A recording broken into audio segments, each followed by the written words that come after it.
Hola a todos nuevamente. El día de hoy nos corresponde continuar con la asignatura de Cálculo 2, con el tema específico de derivadas parciales. Vamos a empezar viendo una relación funcional de dos variables. Partamos entonces el análisis de una función de dos variables. Entonces vamos a tener, por ejemplo, lo siguiente. De forma general podemos decir y está en función de x. ¿Sí? Y está en función de x, donde sabemos que y se denomina variable dependiente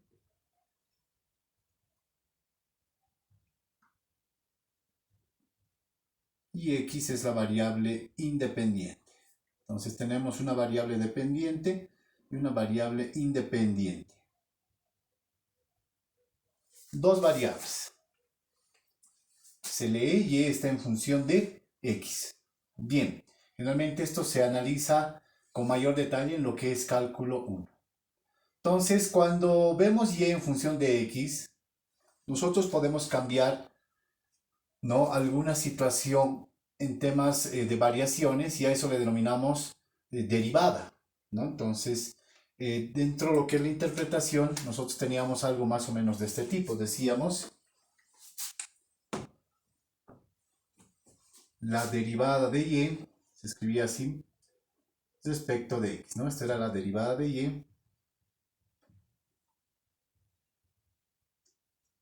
de la variable y respecto a la variable x. Respecto de x. Entonces tenemos derivada de y respecto a x, pero esa derivada se la conoce como derivada de tipo total. Esta es una derivada de tipo total, ya que el único cambio que se va a dar va a ser a través de x, no hay otra variable que vaya a afectar esta relación funcional. Bien, dentro de lo que es la interpretación,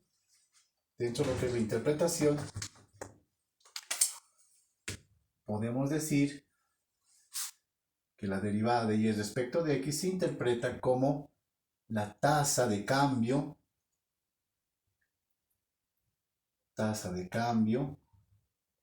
promedio instantáneo.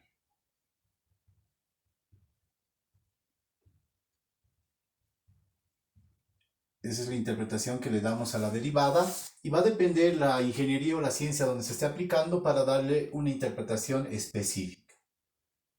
Bien, ahora, esto es referente a lo que viene a ser una función de dos variables, vale decir cálculo 1. Cuando hablamos de cálculo 2 nos vamos a poner como centro de atención en una función de tres o más variables. Una función de tres variables. Entonces vamos a tener ahora lo siguiente. Z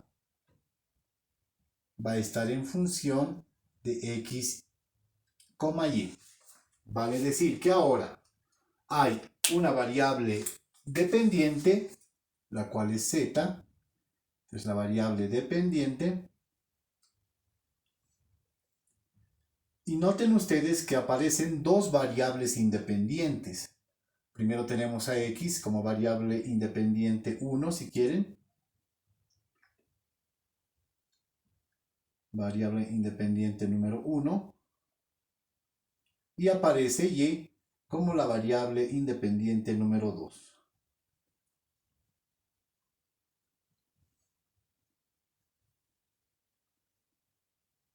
Ahí está. Tenemos dos variables independientes. Ante tal situación ya no podemos seguir manteniendo esta interpretación de derivada de y respecto de x o derivada total de y respecto de x, puesto que hay dos variables que están influyendo en z. X influye en z y y influye en z. Estas dos variables son variables causa. Ante la variación de estas dos o alguna de estas dos se produce acá un efecto. Muy bien. Entonces, lo que vamos a tener ahora es básicamente dos derivadas, pero ya no totales, sino van a ser dos derivadas parciales. Entonces vamos a tener por acá, se escribe así, derivada parcial de z respecto de x.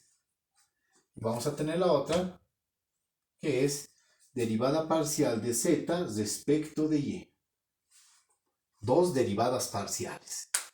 ¿Sí? Cuando hay solamente una variable acá, como independiente se habla de derivada total. Pero cuando hay dos o más variables independientes, hablamos de derivada parcial. Muy bien. Entonces, cuando hablamos de las derivadas parciales, lo que aplicamos es un concepto más que todo utilizado en el área de económicas que se denomina ceteris paribus. O sea, asumimos que algunas otras variables se mantienen constantes por un instante en el tiempo. Si yo quiero derivar la función z respecto de x, voy a asumir por un instante en el tiempo que y se mantiene constante. Y si quiero derivar z, la función z respecto de y, voy a asumir que x se mantiene constante. Entonces, esa va a ser la forma de la cual nosotros podamos hacer uso de las reglas de derivación tradicionales. Entonces, acá tenemos una derivada parcial de z respecto de x. Si hacemos la derivada parcial, procedemos a derivar parcialmente z respecto de x, debemos asumir, entre paréntesis, ¿no? Donde y es constante. Asumimos que es constante por un instante en el tiempo. Muy bien. ¿Qué pasa con la segunda? Va a ser algo similar. Voy a tener derivada parcial de z respecto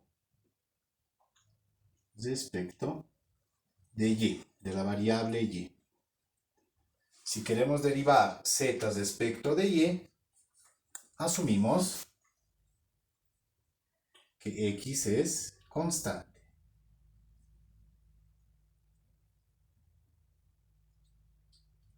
Ahí está. Bien, la interpretación va a seguir siendo tasa de cambio promedio instantánea, sí, pero va a ser tasa de cambio promedio marginal.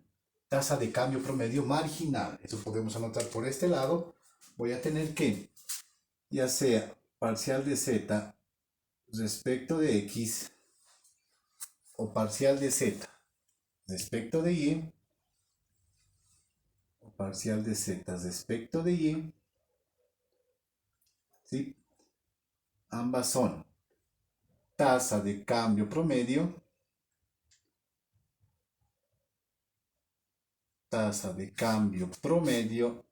instantánea marginal.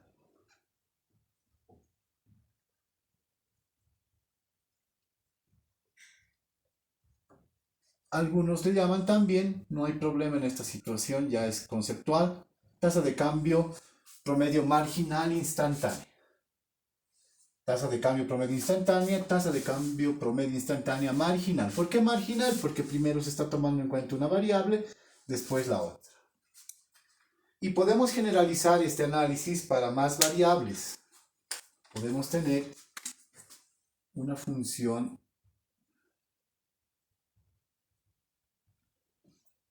de más de 3 variables.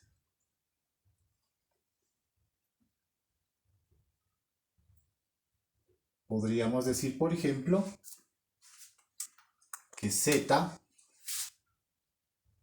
está en función de x, está en función de y, está en función de w, está en función de t, y puede haber otra cantidad interesante de variables.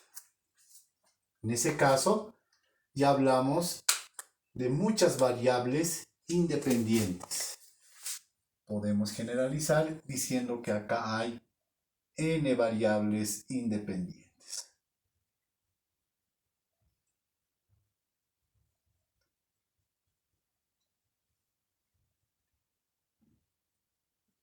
Y una sola variable dependiente. De hecho, la realidad del análisis, ya sea en el campo económico, en el campo de la ingeniería, tiene esta estructura. Hay una variable dependiente que está en función de muchas variables. No podríamos decir exactamente cuántas, pero para simplificar el análisis de los cambios que hay entre variables, reducimos a ratos a 3, reducimos a 2 y se vuelve un poco más sencillo su tratamiento. Entonces podemos generalizar a muchas variables donde hay una dependiente y n variables independientes. En este caso vamos a tener acá, una derivada parcial de z respecto de x, una derivada parcial de z respecto de y, una derivada parcial de z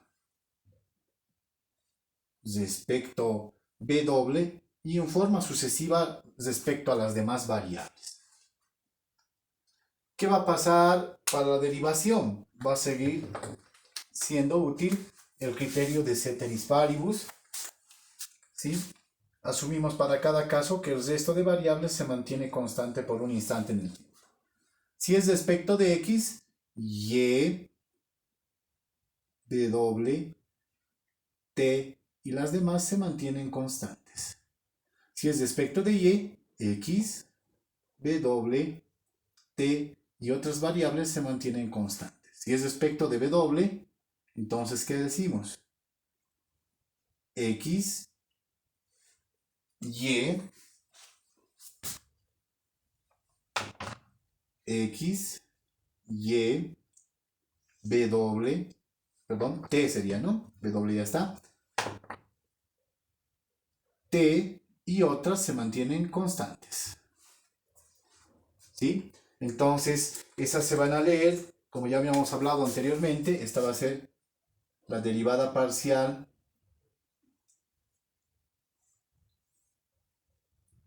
de z respecto de x. Si es respecto de x, asumimos que las demás variables, como ser y, b doble, t y otras, se mantienen constantes. Acá tendríamos derivada parcial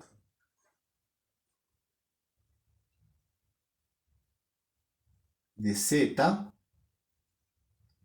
respecto a y. Si es respecto a y, respecto de y. Respecto de x. Respecto de y, x, b doble, t y otras variables se mantienen constantes. Y finalmente acá, derivada parcial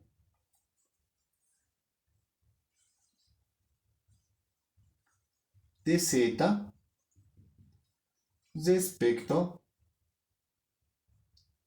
de b doble, donde x, y, t y otras variables se mantienen constantes. Entonces generalizamos la interpretación.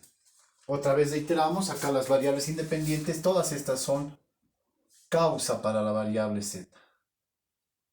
Todas estas son causa para la variable z y resultante de las variaciones que haya de forma parcial, esta va a tener un cierto efecto. Muy bien. ¿Qué nomenclatura se utiliza? Generalmente la que ya hemos mencionado, ¿sí? Esa quiere decir derivada parcial. Algunos utilizan también esta otra. Dicen f de x, derivada parcial de f respecto de x, derivada parcial de f respecto y, derivada parcial de f respecto z, o b doble. ¿Sí? Esa es una alternativa. La otra es, por ejemplo, derivada parcial respecto de x, derivada parcial de z respecto de y, derivada parcial de z respecto b doble. Esa es otra alternativa. Algunos utilizan derivada parcial 1 para decir que es de x, derivada parcial 2 para decir que es de y, derivada parcial 3 para decir que es de w o alguna otra letra. Y la más común, la que estamos utilizando. Esa es la que vamos a tratar de mantener, pero puede haber estas otras alternativas. Derivada parcial de z respecto de x, derivada parcial de z respecto de y, derivada parcial de z respecto de w. Puede haber más. O tal vez una combinación. ¿Sí? Puede haber, por ejemplo, derivada parcial de f respecto de x, derivada parcial de f respecto y, derivada parcial de f respecto a alguna otra letra. Esa es la nomenclatura que vamos a seguir. Ahora, ¿cómo se derivan ejercicios de este tipo? Ya habíamos indicado, vamos a mantener a las variables que no estén entrando en la interpretación constantes. Vamos a asumir que están constantes. Las reglas de derivación son las que ya conocemos de cálculo 1 y las que vamos a ir repasando con los ejercicios. ¿Sí? Pero para eso vamos a requerir un espacio adicional, así que vamos por este lado.